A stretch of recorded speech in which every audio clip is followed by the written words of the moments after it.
Good evening, everyone. Happy to welcome you to our fifth episode of everUP Talks Jeet Ke Falsafay. everUP is committed to the growth of its clients. Through this talk show, we intend to help unleash the leader within each of you. We share the strategies, tactics, and information that help you carve your way forward to be a better leader.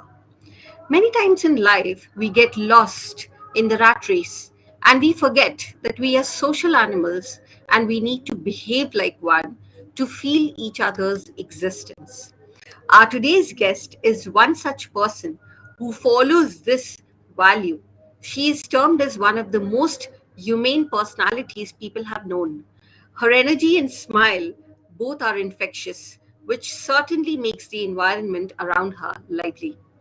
She's a seasoned HR professional with 16 years of demonstrated experience of working across different industries like IT, banking, consulting, retail, and management. Her associations include Citi, JCPenney, IMAX, Dataflow Group, and Mahindra Satyam.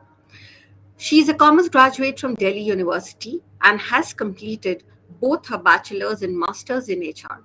She has earned various other certifications, which include a diploma in international business from Jagannath International Management School, and she's earned certifications in HR also from University of Cambridge. Her approachable nature and people's person attitude makes her a perfect HR professional. Apart from this, both of us have worked together when we were part of ICRA Analytics. She has been a wonderful co-lead.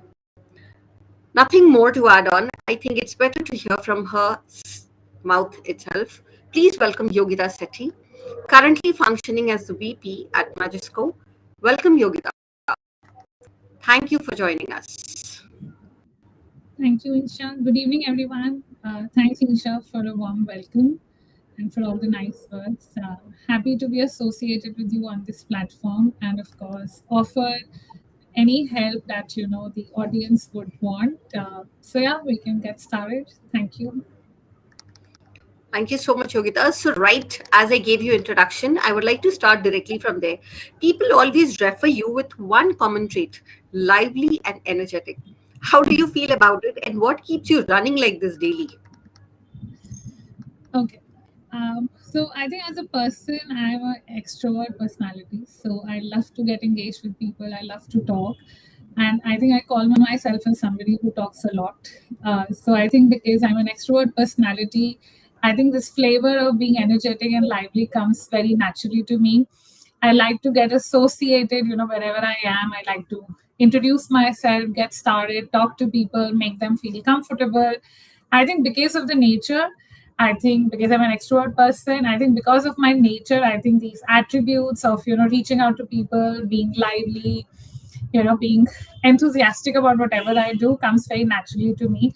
And I don't really feel shy about, beginning a conversation or breaking the ice with anyone because I feel it's only dialogue that can actually help you, know the other person better.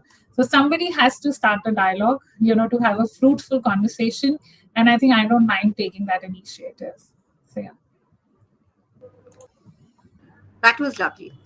So, a little about your trait, and actually, what you said that was true because I've known you. So, did this carve your desire to be in HR? What was it? How did you enter HR? Was it always thought of? Yeah. I would not say it was always thought of. I think as during my career and during my actually schooling, I've heard a lot of people, doing HR and MBA in HR and stuff. And I think I'll go back to the trait, of like wanting to know people, having a conversation. So I think I truly call myself as a people's person. And I think that's where I feel that I land in HR. But I think my core thing would be, so I'm somebody who's very, very high on EQ, which is emotional quotient. And I think I believe that HR is the only function, I repeat, HR is the only function that actually has the power to change and transform lives. Because people come up to us for career advice, for counseling, if they're having any problems at work. And sometimes if you are a great HR, people also share how they're having issues in their personal life. And your guidance and your advice can actually help transform their lives. So as I said, that HR is the only core function which has the power to change people's life. I think that has been the drive in me to really be associated with HR. And I think that really sets my tone that why I am in the cut career of HR. So I think I believe my role, my job helps me making a positive change in people's lives. So, and I think I'm very passionate about what I do. I love what I do. So yeah, that was the reason to be in HR. Wonderful. And I agree 100 on that. So I saw your career graph. You started as an SME or a subject matter expert in Mahindra Satyam. I guess more of training and L&D kind of a role, and then you kept moving high and high with big brands, bigger roles. So how did this happen? Did you think of that I would like to grow in this fashion and this would be my next role, etc., or is it like right things at the right time? It kept on happening by chance, and you kept on thinking and taking up right decisions. How was it? Um, so I would probably answer this in two ways. I think first, I think everything that we do definitely has a plan of God. So I am a spiritual person, and I truly believe the entire career trajectory definitely has been a plan of God for sure. God has been there at the right time and at the right places. Having said that, I would also want to say nothing has come to me in my life on platter, whether it's personal stuff, whether on the professional stuff. I have really, really struggled hard, and I truly believe there is no shortcut to success. I would repeat to everybody who's listening to me, there is no shortcut to success. Only hard work will really, really take you forward in life. So as I said, nothing has really come to me in the platter. I've really struggled to where I am today, but I'm very, very grateful to the Almighty that I'm where I have led into my career.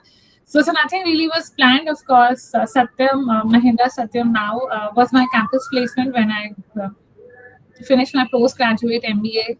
Mahindra Satyam was a campus placement. I started my journey from there as an SME. I was part of the Satyam Learning Center, the learning and development team.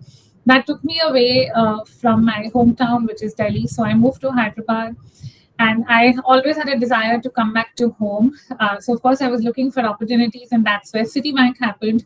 And then I joined Citi Group, back in the base. So it's part of Gurgaon, Delhi, NCR.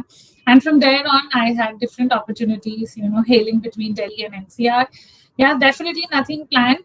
But yes, because I really wanted to establish myself as an HR professional. After I felt that at a particular role, so if I talk about Citi, I worked with Citi for about 4 years, had multiple promotions, worked through the entire life cycle of employees. And after that, I realized that, there was nothing more that I could offer. So all of you, I'm sure, on the call are young aspirants. I would also want to say this, that getting into a comfort zone with any organization or any job is the worst that we can do to ourselves. So I that has been a driver for me as well, that being in the comfort zone will never help us lead or will never help us succeed. So I think that has been my mantra for life as well. So with Citi, despite a bigger brand, we've all heard about it, 4 years there, but there was a point where I felt that, there's no value addition that I can do as a professional, and there was nothing more that I could learn at that point. So that was the reason that I started look for a change, and that JC Penney happened, which is a India buying office. It's a retail house in the United States of America. So I think all the movements have primarily been driven by that, you want to learn more, you want to expand the understanding about HR as the entire stream. And whenever, as and when the opportunity came, by the grace of Almighty, I was able to latch on to them. And yeah, so here I am, currently in the role of a vice president with Majesco.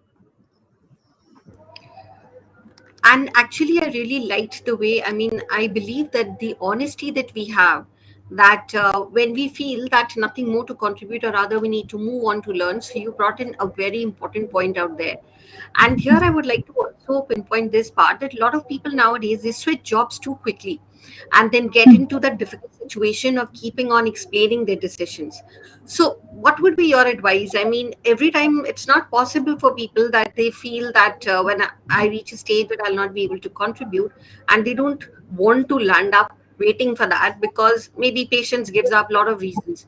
So what is the minimum duration you think a person should spend in a role or job before switching to another? So well, there's no right or wrong answer to a minimum role. But yes, there was a survey that was done recently or sometime back, if I would say, which basically spoke about the average length of job. And you would all be surprised to hear that every time the survey runs, the average tenure in the organization is getting reduced. So the last time that I looked at the survey, it said about 3 years. But the recent survey that I looked upon only said about 2 years or even less than 2 years. But having said that, I would not really want to go by the surveys, because I think people who are also answering those surveys are, based on what situation we are currently in our roles or, currently in our careers. That also determine a lot of our answers to these survey.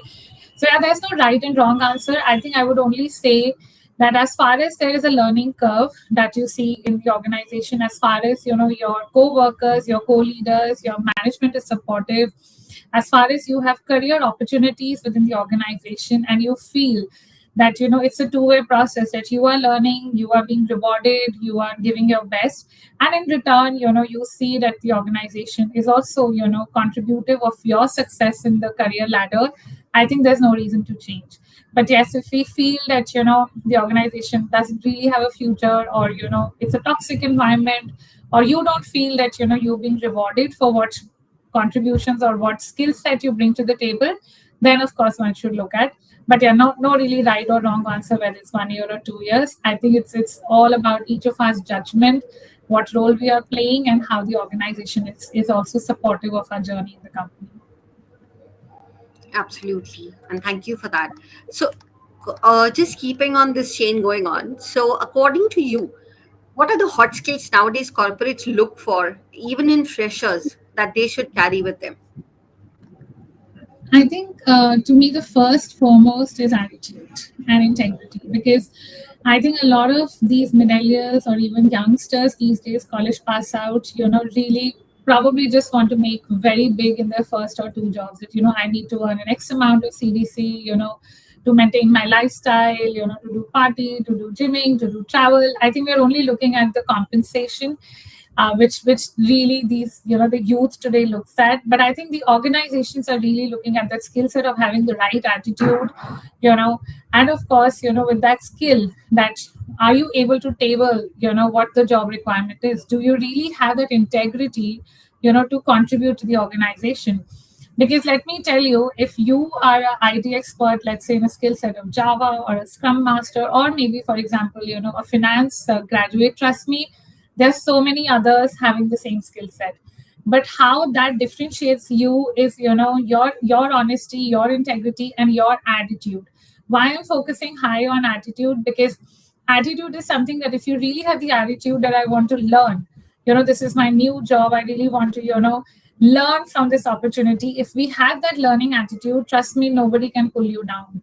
And of course integrity to contribute towards this opportunity in entire fairness and honesty.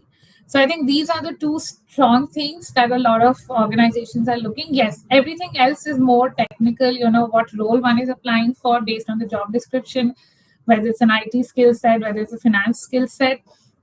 I think a lot depends on the technical side. But if I really talk from a non-technical side, I would call upon the integrity and the right attitude, which is basically having a learning attitude. Right. Thank you. So, before going on, I would just like to share something about you so that everyone knows this. Okay. So, first of all, congratulations for Thank you. being among the first 10 HR leaders 2023 and on being on the list of Trade Flock. So, I would Thank you. like to ask you this, that. How did this happen to you, and what specific ability do you think that actually reached you here? So I think while Trade Flock is a business magazine, and they have their entire merit, list of criteria basically, based on which they actually figure out that who could be amongst the top 10. So they have criteria around the entire career trajectory of the person, what all jobs the person has done, which all field, in terms of diverse experience, the age, and the industries they have worked for. So they have a lot of criteria, this magazine basically. And then of course they basically do your professional skill mapping in terms of all the skills that you have, in terms of the diverse experience the person brings on board. So they have their criteria, and I think based on that they evaluate it. So, well, I really never nominated myself. So there was no nomination, there was nothing. So it's entire of their skill mapping, their criteria. So based on their criteria, I was selected, and then one of the persons from the magazines reached out to me that I've been selected as one of the top 10 HR professionals or HR leaders, for India for 2023, and that's how it all began. Thank you. So yeah, so in fact, the question, Insha, that you asked me was the question that I asked them, that how come I am selected. So this is what I was told, that they actually do in the background, from a professional scanning and mapping, that they have their criteria based on which they actually select people across India. So yeah, so I think I'll just go back again and say, everything that happens in life, there's no luck, trust me. We keep saying that how lucky she is or how lucky he is. Trust me, there's no luck. There are only two factors: almighty and your own integrity and hard work. So there's no luck, trust me. So I think I will again go back, and associate this award again to Guruji. It's all Almighty's blessings, and to Durga Ma. And of course, I think the career opportunities that I've had, by far, so to all the organizations that I've worked with, and where I am today, of course, even to the leaders that I work with today, has been very supportive. When I shared this with my present boss, who's a CHRO for Majesco, that I've been nominated, she was super thrilled that this is a great accomplishment. And my present organization, Majesco, also did a lot of promotion around it when the award was received. I was on my Majesco's LinkedIn page, Insta page, and my CEO also awarded me, as an appreciation. So I think a lot also depends on the organization that you're working. And I'll go back to the same point, that if you feel that the organization is supportive, of your accomplishments, I think that's the place to be. So yeah, so to coming back to you, Insha, of course, I think, as I said, it was only the entire criteria of the magazine, and I think where I have been in the entire career trajectory. So I was selected. Yeah. Definitely. And the kind of hard work that you've put in and the way you've grown, I mean, obviously your efforts did pay it off. And coming back to what you said, one of the best things that you were appreciated and recognized for all the efforts, not only by them, but by your own people, by your own organization. And I think that's one important thing, which we usually Yeah. don't see it everywhere. So, I'd like to Yeah. just talk about, now that you've brought in here, so a little about the corporate culture. I remember I'd seen one of your posts which said a little about the leaves, how people take and how we should approve. So it was like one staff had filed for a leave, and the reason she wrote was that she wanted to watch Netflix whole day and just do laundry. And you had written that I approved and normalize approving leaves that are not for emergency situations because mental health is important. So here Yeah. I would like to talk about that. A lot of times we find that managers, they keep on asking the reasons why you want to leave, and sometimes it's okay, it's fine, because we also want to know that if things are going well or not. But at times people do not want to share, and still managers insist, and then they play emotional games also to forego the leaves. So any call about or anything that you would like to share on that?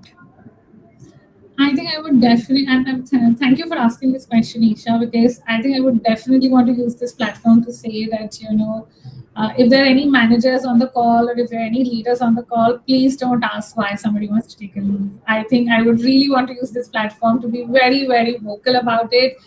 Just don't ask why people want to take leaves. It is their personal time off, and they are entitled to the personal time off. Of course, I think as managers, all we need to see is the application of leave, at the right time. Of course, it should not be coinciding, with any milestone or with any, project deadline. I think that's the only probably things that, as a manager, we should be bothered about. But if that's not the case, and if somebody wants to take a time off, please don't ask why, because I think it's of course, one is their personal time off. There could be reasons that they are not welcoming or they don't want to share about. So I think as far as they have leaves in their balance and there's no fire that's happening at work, I think we should actually normalize approving leaves, and it's just okay. I can actually give you a recent example. So in my present role, there is this. I have a team member. So she actually applied for leave in the coming week, which is 2nd and 3rd November. So yeah, just 2 days back, she told me that there's no plan as such, but because in my present organization the leaves lapse by the end of the year, so she has certain leaves balance which is still there. So she said that I just want to use those leaves on and off by December, just so that I don't miss on to them. And then she actually wrote to me over a Teams channel that I don't plan to do anything but just sleeping all day. But if there's something urgent, I can cancel my leaves. So I actually replied to her, happy sleeping. You don't have to cancel your leaves. So it was on her own that she wanted to share that there's no particular plan, but she just wants to sleep. So I think I just want to go back to the point. It's absolutely all right. If there are leaves, there's no fire situation. And then I think the other point that I also want to be vocal about is it's so important to trust the people we work with. Just because by virtue of our experience or by virtue of our role, we are people's managers. So it's so important that if you're at that position of being a manager, that does not mean that I control the life of my team member. I do not control the life. Believe me, nobody does. So I think it's just so important that we should have less love for the seat and more love for the people we work for or the people we work with. So in actually in this trade flock, I had given an interview and there is one quote that I mentioned and I want to use it here. So it basically says, relationships and not power drive you forward. And Insha and I have worked earlier, and I had been sharing this with Insha also, that the more the love we have with titles, the more the love we have with share, the less we will be humane. So I always go back to the point that the love should be with the people we work with, the organization we work for, rather than that, whether I'm a vice president, I'm a global director, trust me, these are just names and these are just titles, and that won't take you forward. So please normalize approving leads, and we don't really have to boss and control our lives. Absolutely. And Yogita, what you said, that was awesome, that someone can come forward and tell you that I just want to sleep. So you're building the culture of honesty also. We keep on saying that be honest, but we don't trust people, and that's why people are not honest with us. So Yeah, that's something really good. And more so when workaholic people come forward to take leaves. So even like if they take a leave, they sound like as if they are culprit. They start feeling that way, and people start treating that you're not serious at work. So I think this is high time that people should realize what you said. I think I would also want to, add here to the my present boss, to whom I report. She is also of the same temperament. She encourages all her team members to take leaves. In fact, she has been telling me that please take some time off, please take some time off. So I think, it's also the organizational culture where we're saying, it's important to take time off. Yeah, and nobody is judging you that, oh my God, you're off for a week. So everybody knows what they're bringing to the table, everybody knows what they're contributing for the organization's success, but at the same time the well-being of the people you work with is actually kept at really really high pedestal. So I think that's also the culture of Majesco, that we really really value the well-being of our employees. Yeah. Amazing.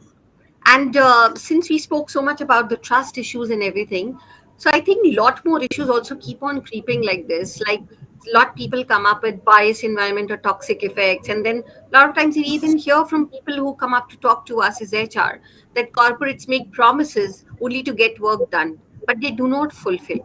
So have you also come across such complaints? And if yes, how do you deal with that? So yes, I'm sure I have, and I'm sure most of the managers and HR would have. So I think for starters, I will say that none of the people's managers, whether it is HR or whether it is business managers, none of the people's managers should make any promises. I think that's not right, because we really don't know, whether we will be able to fulfill those promises, because a lot of it really depends, how the organization had fared over a year, what are the profit margins, what's the overall, closing revenue goals and stuff. So I think making any promises that, you work hard and I will give you a promotion, or making any promises that, you work hard, or, we will give you X amount of percentage of increase in merit. I think that's really a wrong way to motivate people. So I think I would want to tell everybody on the call that please, as people's managers, don't make promises, or don't use making promises as a tool of motivating your people. So I think that's not right, because I think none of us are in a position to really commit. That's what going to happen after 6 months. So because we do such mistakes, we land up where our team members feel betrayed. Our team members feel that, oh, you promised me, and you have not lived up to the promise. So of course, a lot of situations like these happened, Isha, and I think as a role of an HR, I think you only counsel those individuals that, maybe that was not the right way. But at the same point, I have also gone back and counseled the business managers that, what you did was not the right way to motivate people. So yeah, I would still say, there's work to be done in this area, because I think people feel that, like this is an easy way to motivate their team members. But I would still say that, being transparent, that, you do your best, and I will do my best to get you a next level, or I will do my best to get you a certain percentage. I think those conversations are more useful, that you do your best and I will do my best, rather than saying that, oh, I will get you a next grade. I don't think we should commit things which are not in our control, but we should motivate people by actually giving opportunities, like, if there's a training program, and we want that we can help the team member upskill, their present skill set. So those can be the opportunities, we can really offer. But I think there's still work to be done, where both the managers and the individual needs to understand that these promises are non-committal. So Absolutely, and this is such a good solution also, that people should actually provide opportunities so that they can automatically be more productive, show what they can do, and then we don't have to promise. Basically, it comes their way themselves. So I think yeah, that's a beautiful solution. And these are certain things that we also see it through. Like a lot of times there is no transparency just because of certain sabbaticals. People suddenly reduce the employees' ratings, saying that we have to justify it with people. I'm sure there are better solutions like giving them good ratings, but reduce the increments, etc., depending on the percentage of days they worked. yeah. But unfortunately, we find that a lot of times managers do take up such options or solutions which are not right. And then we create such issues within the organization. So, any Yeah. take on that? So I think, of course, a lot of organizations do have, the rating culture, and of course, again, I think I would just go back to one point that, if you're transparent, with your team members, and if you are having feedbacks, on a periodic basis, rather than and not just waiting, for an annual feedback, I think your team member already understands, what really will happen at the end of the year, during an annual appraisal. A lot of problem really happens because none of us really want to have a very candid feedback, with our team members. We only park it, like at a typical, either a mid-year or an annual appraisal time. And then, that's where there are these hunch that, oh, I expected that I would get a particular rating and a particular increment. So a lot of people feel betrayed. A lot of people feel that, oh my God, they were not expecting this. So I think the solution is that we have maybe quarterly feedbacks, but periodic feedbacks, so that person understands. Okay, here you stand here right now. You need to elevate. So that a person understands, and there are no shockers at the end of the year. So that's one. Second, of course, if we really have these transparency culture of feedback, so even if you give somebody a high rating, I think people will understand that, okay, because of the budgetary issues, my performance has not been, not rewarded. Like I've still got a better rating, to your point, Insha, But yes, maybe because the organization has done only this much, this is the only increment I can get. But because my performance has been understood and have been appreciated, at least my rating has not brought down. So I think we can only achieve this stage, when we are very transparent and we have these periodic feedback conversations with our team members, so that they really understand that, okay, this is what will be there at the year end, rather than, holding this one conversation at the time of annual appraisals. And I think that this goes back to that point of, remember the leap that you were talking about, that we build honest relationships, people start Yeah, getting honest with us. So I think when we absolutely. get so transparent and we do not affect, because such things that we do like ratings, etc., it actually affects their future. So the more the Yeah, transparent things happen, people actually get honest, and you never know, tomorrow they can be the best of the people working for us. yeah, yeah, yeah. So I Absolutely. agree with that. Absolutely. And now coming back quickly to, again, your own experiences. So you had so most enriching experiences if of yours, if you could share, and why do you think so? Your Okay. entire, I mean, years of work experience. Okay, so I think I'll go back a couple of jobs. So calling, so this was basically when I was working with ICRA. So the parent, of course, I think Insha and I have been working with ICRA together. So ICRA Limited had sister concerns by the name called ICRON, and we had ICRA Management Consulting Services. I was part of ICRA Management Consulting Services. That was also my first role as an HR head for Pan India for ICRA management. I think that has been very, very close to my heart. I worked with them for 4 years. Of course, eventually we moved, the merger happened and it was renamed as ICRA Analytics. But I joined with IMAX. And I think I was, so that's, I would say that has been my sweetest affair as far as the career goes. I think I loved not only just the role, but I think the autonomy that was given to me, being the head of HR. I think I would definitely want to take names that are people we work with, Mr. Lakutama Rao, Mr. V. Sriram. These were the people that I was reporting to. Mr. Lakutama Rao was that time the CEO, and Mr. Sriram was the COO. So I had a dual reporting. And the kind of trust they actually shown in me was next level. And why I say that it was the sweetest affair, because I was the first ever HR person for the organization. So ICRA management never had an HR person, because for the entire 25 years, they were just working on their own, and they felt that HR is not needed and stuff. So I was the first HR person for the organization. So I think that's also has the fondest memories, that being the first person, I was given a lot of autonomy. There was a lot of trust that was shown in my capabilities. I still remember when I had joined, I had my meet and greet session with the CEO, and he was very candid. He has been with the group for over 25 years, and he did mention to me that, uh, for all these years, we really never had an HR, because we really did not feel the need of having one.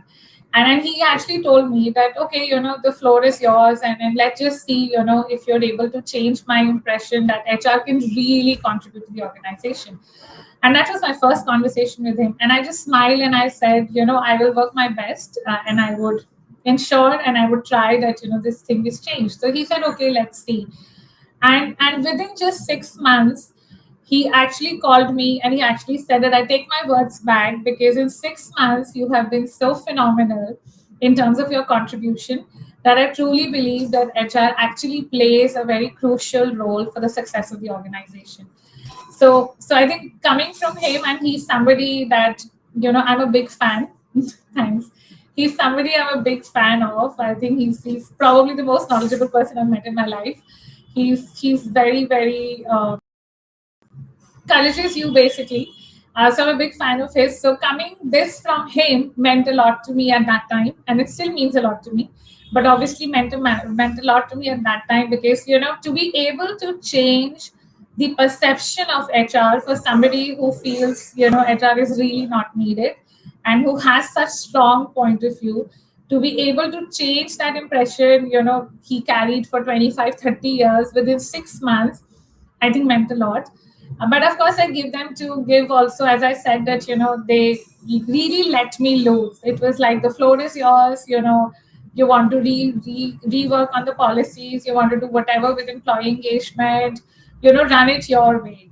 So I think that also helped because, it was fully on me, how I want to execute my role as an HR head.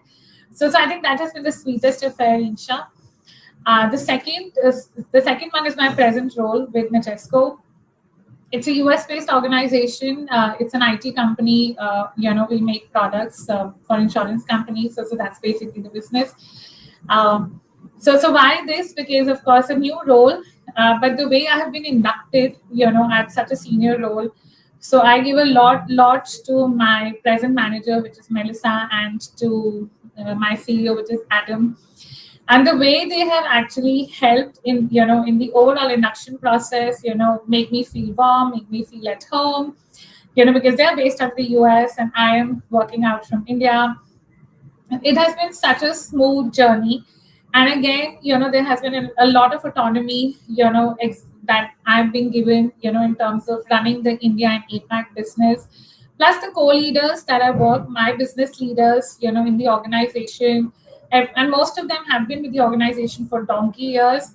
But they have never made me feel that, oh, you're just 1 year old in the system, or you're a newbie. I think I've been really, really, welcomed and supportive. And of course my team, I think I love my team to the core. I I have about some 10, 12 people reporting to me. They're an amazing chunk of people. Everybody has been with the organization for a certain number of years, and I have succeeded onto somebody who was earlier into this role. But I think the whole process of induction, and I've completed more than a year with the organization, I think has been very, very fruitful, not just from the role, but also from the people I'm working with, the overall organizational culture, and things that I've spoken, that as an organization, it's truly, truly an employee organization. So when we say that, people just say that, oh, we're really employee friendly, but this is one place where I can truly say that when they say, they actually mean it. There's a lot of focus about employee well-being, and plus we reach out to even for the smallest things, there's value given, there's recognition. I think rewards and recognition, I truly believe, in my entire career trajectory, I think has been one area which sucks. We really do not do much there. But I think in the present role, in the present organization, that's another area that we are definitely good. I would not say it's the best, but we are definitely good. So yeah, so this would be the top two of the career roles. Yeah. Wow, I think hearing this, everyone is going to run after you after this interview, that they all want to join you right now. But yes, and for the first organization, definitely when we worked together, I used to hear all your sweet memories. I remember you sharing with me and how everything happened to you. And I'm really happy that it has been so good and so grooming for you. And now hearing about this, definitely, I think you've got into something really, I think organization and you match each other a lot. That's what I can. Thank All you. right, so we've had a lot of serious answers and a lot of long things. Let's get to the next segment, a more fun element here today. So it's more like rapid fire. So you need to answer quick with brief responses. So just fasten your seatbelt. Sure. Describe yourself in 3 words. Sorry, describe. Describe yourself in 3 words. Extrovert, lively, approachable. Okay, so I got all the 3 words with me today. So that was the right assessment of you. Okay. Are you a morning star or night owl? Definitely a night owl. Definitely. I mean, I can be up till 4 a.m. like at the night, but if somebody asks me to wake up at 5, I'm like, oh my God. Yeah, and I think that's the best time. That's why I connect with you whenever I have to speak to you always at night, because I know I'm going to get a response. Yes. Okay. Who is the one person who knows you best? I think of course parents, but I would not want to really say there because I think they're like you are their offspring. But I think my childhood friend, her name is Karishma. So we've been friends since the age of 3, and I think we know I think we know 100% of stuff about each other. So yeah, I think it will be her. Wonderful.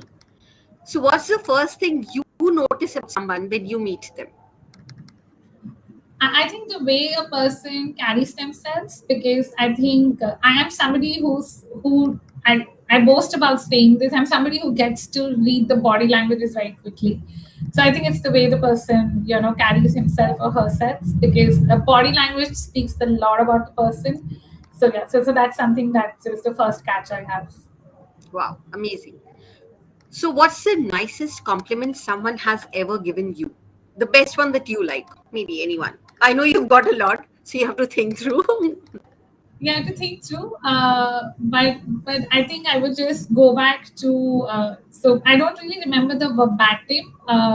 But all I said that so the literally the comment was, or the compliment was, that you are the best HR person IMAX has ever could ever have, because I was the first person also. So this was probably, I feel, was one of the best, and I think I would just probably take a minute to quote that in my role, fortunately or unfortunately, I have been part of a lot of tough conversations with employees where we really have to, ask them to go, because of restructuring, because of, redundancy of role, or, whatever the reasons being. And I remember this happened once with IMAX as well, out of restructuring, you have to really ask some people to go. And I remember having this conversation with one of the persons, and at that time, she said that she has a job, when we were asking her to go. So she said that she has some offer, but that offer is much lesser in her compensation bracket what she was currently at that time with IMAX. So I just told her that you don't lack the capability, you don't lack the attitude, you don't lack the experience, so don't go for anything less in life, because to get back to what you are today will take you multiple years. So just hold on, just give it some time, try more till you get the what your worth is. So I think all I told her was this, and of course we had a long conversation around the same, and then she was convinced. And I think for me that conversation is over. But 2 months back, and by that time she was already out of the organization. 2 months back, I randomly received her message. I still have that message, and I remember posting it on LinkedIn as well, where she actually said that thank you for the conversation that day, because you told me that I should not settle for less. Today I have something, which is much above what, she was drawing at that time at IMAX. And she said that, you truly, are somebody who has helped me shape my career. And the beautiful part is, whenever she has a milestone in her career since then, she keeps sending me a text saying, thank you, I have this milestone, and it's all because of your words. So I think those are, and I always believe that as an HR person, I'll go back to the starting point at why I'm in this role. Because as I said that, we have the power to transform people's life. So when I get these messages, I think I am very, very happy, because for an HR person, I truly believe these are your rewards. Where people remember you for what you are, not because you are an HR head, but you are Absolutely. actually a human person. So yeah. Yes, definitely. And I think the first I was referring to, I remember leaving on your last day from there. Ashwini had written that on the email. Are you referring to that? Yes, Yes, yes, I do yes. remember that. So lovely. What's one superpower you would choose for yourself if you had an option and you could? Empathy. Empathy. But I think you already have empathy. So you would like to Oh, choose something. so you're saying, oh, something else that I want to have. Yes, That's what you meant. Something else. I don't think. I think. Yeah, maybe a superpower. Then yes, maybe probably something that I can take away pain. Yeah, I don't want people to be in pain. So if I have a superpower, I would probably eradicate pain. Of people from people's lives. So yeah, maybe it's coming again from a point because I'm very high on EQ. But yeah, I think it just makes me sad if somebody's struggling in their life, whether personally or professionally. So yeah, so if I have a superpower, I would probably like take away pain away from people. lovely. Any person who has made the most significant impact on your life? I think I would not really want to single out one person, but yes, I think in my entire life, personally, professionally, I think there would be a lot of people. Professionally, of course, I think I did name Raghurama Rao. I did name Mr. Sri Ram. There's another person called Manu Kapoor. I worked with him at JC Penney. A couple of my co-workers, that I had shared, relationships with. So I think there will be multiple. I would, because I think I've learned different things from different people, and I think I would definitely want to name my, you know, people that I'm presently working with, my boss, and couple of my co-workers in my present organization. So yeah, I don't want to single out because I think each personality is different, and I think you learn different things from different people, and at different stages of your life, different people, play that role. So yeah, so I think definitely, of course, in my first job also, the business HR person that time, her name was Sonia. She was also, one of the persons, I would want to call out. So yeah, so I think different people. Personally, I think I would definitely say my parents, and I think my closest group of friends.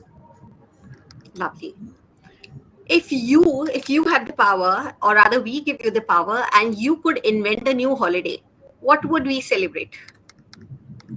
New holiday, what would we celebrate? Oh, I think okay. There's something that I completely lack. I think I'm an insomniac person. I think I hardly sleep. Though if somebody asks me, I will tell them I love to sleep, but I think I really sleep very less hours. And I think this is something that I'm really working on myself. To like sleep early, and to like sleep good hours, because I think that's something that I don't do. So yeah, if there's a holiday, I would say sleeping holiday. Just sleep the whole day. Wow, people are going to love you for that. Specifically, all who love to sleep the entire day, they are going to be very happy. Yeah. Lovely. If you had to be a Disney character, what would you be? Oh, I think I just have fond memories of Donald Duck and Mickey Mouse, and I think they're very cute, and I think I'm equally cute. So maybe a Donald Duck or a Mickey Mouse. Okay, lovely. Anything that makes confident Yogita feel nervous? um, yeah, I think unnecessary stress. When people try to like demean you, or when people try to overpower you, so that's time, yeah, you feel the other way, or you start doubting yourself, yeah. So I think that, Absolutely. And then people actually keep on repeating the mistakes that they never do. They start doing that. yeah. Would you rather travel to the past or to the future? And why? Definitely not in the past, because I think, as I said, that I'm very grateful to, of course, while I said that nothing has come to me on a platter, I have struggled every little inch for everything. So I kind of struggled, and I think, and I said, there's a great role of Almighty. So definitely nothing in the past, because I'm very grateful where I am today. Um, so yeah, maybe future. And why? Because I think I would just want to see how the rest of the years of my life look like, both on the personal side and on the professional side. And at the same time, how many more people's lives I can transform and bring a smile on their face, or, help them in their career choices. So definitely in the future. Yeah. Lovely. Do you prefer social time more or alone time more? I think I'm both. So I think the reason that I definitely sleep late, because that's my me time. Because after the grind of the day, work, and then family time, and your web series time and everything. I think I like to spend my me time. It could be reading something. It could just be watching aimlessly reels on Instagram. It could be listening to my favorite music. So that's my me time. So that's a must for me. That I think I have to have that me time before I go to sleep. So, but I'm equally a social person. But yeah, if I have to choose one, I think I would definitely give more weightage to my me time. Okay. Street smart or book smart? What are you? I think on different occasions street smart, on some occasions the other. But you're smart. Definitely. Okay. Do you think companies should focus on employee happiness at work? Oh yes, 100%. Because if your employees are happy, they would be so every day when they open the laptop, they'll be happy. They'll be more productive. They would be less stressed. So definitely yes, the well-being and happiness of employees. I think that should be the focus for any organization. Only then the productivity scores or the productivity metrics for the organization for each individual can go high. Because if you're not focused there and if you're only bombarding with them work, that's not really going to help us. So definitely yes. Lovely. Are you more of a thinker or a doer? Again, both. Because but yeah, I'm an overthinker, trust me. uh, you know uh, I'm definitely an OCD when it comes to overthinking. I think a lot. Because but I also feel it's important. Because I think at each level of your career and each level of your role, I think it's important to think before doing, or even to think before we take an action. So it's important that we think. But yeah, I think sometimes if you're very confident about certain things, which are probably the normal daily grinds, I think you just do. So yeah, I think definitely both. Okay. So now, if you could write a book, or if you would write a book in future, what would it be about? Okay, so I think I always wanted to start a blog, which I could never do. But yeah, maybe if that could help. So I also thought of the title. So maybe that could be basically the book title. It could basically be Untying the Knots of Life. Uh, so that would technically, talk about, how we can unravel and unwind our life, and like I think most of us goes through a lot of similar situations, personally, professionally, health, financially, relationships, because the common thread is we're human beings.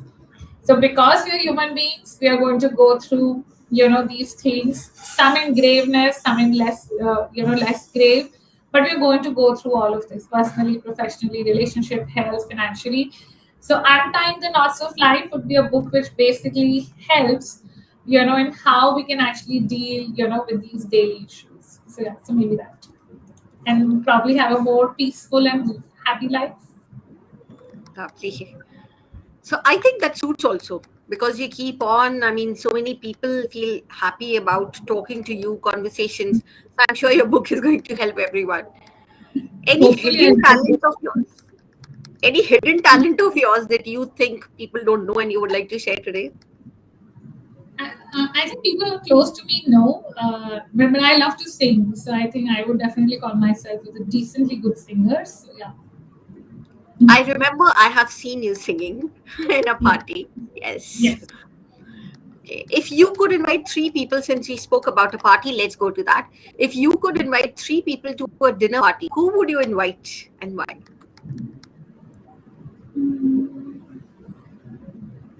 Only I three, yeah. think, yeah, only three. Yeah. So again, I think I would not take names, because not sure who all is going to view this later. Yeah, but definitely, I think definitely somebody from my organization, because I think that's because I would like to know the person more personally, than just professionally. So I think that's one. Second, of course, somebody, you know, like again, from my closest friend circle, because it's like that person knows me better. So, will help ravel the whole this thing. And maybe third, I don't know, I do follow Ankur Wariko, so maybe him. Oh, me too. You invite me also, you're inviting him. Okay. Okay. What never fails to make you smile? Anything specific? I don't. I think I've had my moments where I would be very serious and I would not smile. But like again, we go through that daily motions. But I think what never fails is I think two things. One, hope that things will definitely move on. If it's sadness today, it's not going to stay. So hope definitely yes. And I think second, the faith and believe in God. So there's another favorite line that I keep believing and I keep, reiterating to myself that don't be sad, if there's a sunset. The reason it's a sunset is a promise that there will be a sunrise tomorrow. Lovely. You know, so Awesome. that's the power of hope. And that sums it up, because that's equally the power of faith and belief that there will definitely be a sunrise tomorrow. So hoping for the sunrise and having faith that there'll be sunrise is actually helps me that, it's okay. Bad times will also pass through. So yeah, so keep smiling them away. You've also clarified that a lot of people don't like sunset. So you actually push them to like it now. No, I think sunsets are beautiful, but I've heard from a lot of people that, oh, sunsets makes us feel sad. But the answer is that, sunset is actually a promise, and it's a reminder that there will be a sunrise. Hindi movies भी बहुत देखी है ना? Bilkul. Okay. And do you have any tips for an interviewee who wants to get hired and hired quickly? No, I think I think you should be very, very thorough on, the role you're applying for from a knowledge perspective, because that's important, right? Because a person is going to hire you based on, how much knowledge or the skill set you are able to offer them, for the particular opportunity. So as I said, there is no shortcuts. So you have to be really, really thorough, on your skill set, on the knowledge, that the role you're applying for. So that's one. Second, of course, having this right attitude that, you have, you really want to contribute, you're open to learn. And that aspect is important, that, why. So I am sure the reasons could be varied. When we look for a job, it could be we are bored, it could be that, there's no more value, it could be money also. So all of these reasons are valid, but I think getting yourself a new job, I think definitely the skill set, the knowledge you bring to the table. And secondly, of course, the right attitude, of a learning attitude, that, you would, even so we may not know 100% of the things, and which is fine, none of us know, but at least having that attitude that, okay, if I know 60 or 70, I'm definitely going to, I have the learning attitude to, learn the remaining 30, 40. Absolutely. And what you're saying is actually makes people agile. Nowadays, people look for agile mentality. So keeping on learning actually keeps you that adaptable and agile. So hang on to that.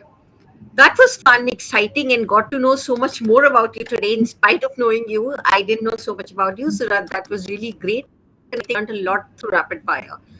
So I have a suggestion, folks, to all of you. If you really want to be a leader, learn to learn, as she said, learn to be positive, human, and empathetic like her also. I think that helps you a lot.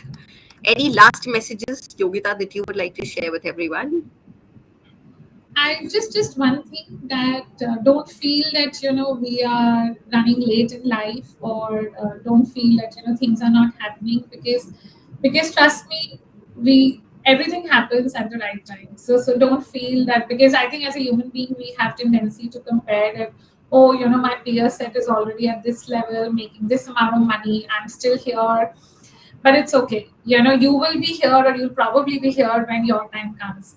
So I think keep learning, keep having the faith, in the Almighty, and stay focused and be hopeful. But don't get yourself cluttered, in the time zone, or in, matching the clock, because there's a right time for everything. So just believe that once your right time comes, you will land at the right place. So yeah, that's it. And all of you, if you really want to look for a good job and in a good organization, keep track of Yogita's posts. If she keeps on posting, you can definitely apply. So yeah, All I right. mean, we Thank you do so good much, things. everyone. Yeah. Yes. And Thank you so much, everyone, for joining us. And thanks to Yogita for taking out time for us. It was wonderful talking to you. thank you so much, Insha, for inviting me. And I loved sharing my career journey and my inspirations. So thank you so much for having me on board. Thank you. And hope to see you soon once again. Yes, thank you so much. Have a good weekend, everybody. Thank you for joining. Thank you, everyone, and happy pujas. I know you guys are busy, so no worries. Who all could not join and had written to me that because of pujas might not join, don't worry. You have a recording in LinkedIn, so you can go ahead and check that on. So, anything else that you would like to ask us, don't worry. You can send the questions. If that requires Yogita's intervention, we will definitely pass it on to her and we'll get back with the responses. Sure. Thank you so much, everyone.